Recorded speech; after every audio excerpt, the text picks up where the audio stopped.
Meaning of Frisian. Frisian. Frisian.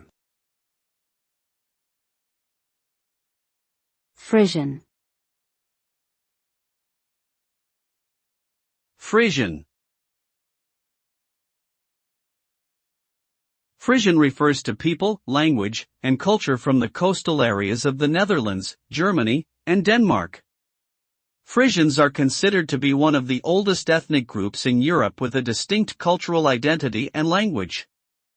The Frisian language has three main dialects, West, East, and North Frisian, which are all recognized as minority languages in their respective countries.